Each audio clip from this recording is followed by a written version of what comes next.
Destiny, stay in Mexico for processing your asylum claim, yes or no? I'm sure I can think of like good arguments for and against.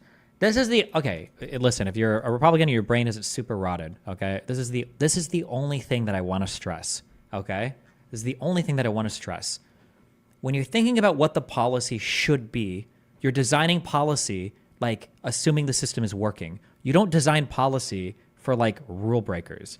So in my mind, because I can already think of the argument, counter argument, and then the counter argument. In my mind, okay, no. If somebody is genuinely seeking asylum or refugee from like a destroyed place or some like horrific activity or whatever, then whoever can provide them with asylum is probably like, you know, you should do that instead of forcing them to stay. I guess maybe there's an argument where, I guess it would depend on how well Mexico could support like asylum seekers or refugees, or maybe it would depend on the numbers. But as soon as you say that, people's minds instantly go to like, oh, so you think that economic migrants, blah, blah, blah. No, those people you wouldn't want to ever be able to like plead asylum. Those you wouldn't want those people.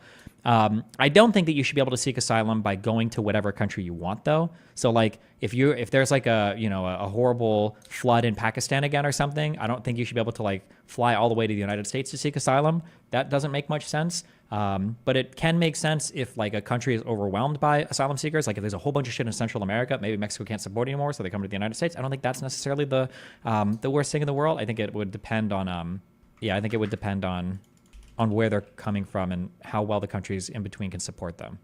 Yeah. You can't live in reality assuming there won't be any bad actors. Why would you design your policies that way?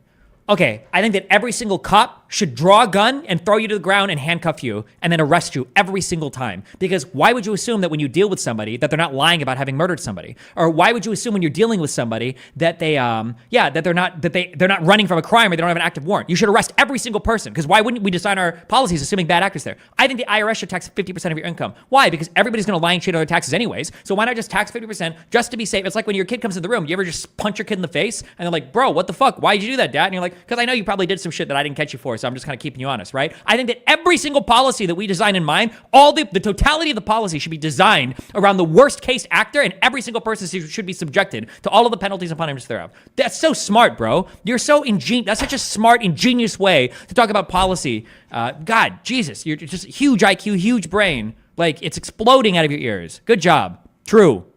Honestly, I really dislike how you're treating this Europe issue. This is the culmination of a decade of tension. And you're like, I don't know, either treat it with interest or just leave it. No, I'm going to make fun of you for sounding like a racist, uneducated dipshit. I'm going to do that. And I'm going to laugh at you the whole fucking time doing it. You might have legitimate grievances, but when your leaders are people like fucking Tommy shit Robinson, like that's your own fucking fault, retard. What the fuck do you think is going to happen? Why do you think BLM got nothing fucking done in the United States? Because the organization itself is a bunch of fat fucking scam artists, and because people were protesting for reforms in the police department that they didn't even understand how the police department worked, so nothing happened. The entire BLM movement was a whole waste of fucking time. And that fat fuck George Floyd that got killed, nobody fucking cares. Any other person that died because of it, nobody fucking cares. Nothing happened, nothing changed, because nobody understood how the system worked and nobody understood what they were actually advocating for. I made fun of them for it, and I'm gonna make fun of you for it. When you walk around and you just go, mass migration needs to stop. Yeah, people are gonna call you racist because you're fucking retarded. You're either retarded or racist, okay? Probably more likely to be retarded than racist, but I'll make fun of you for both, all right?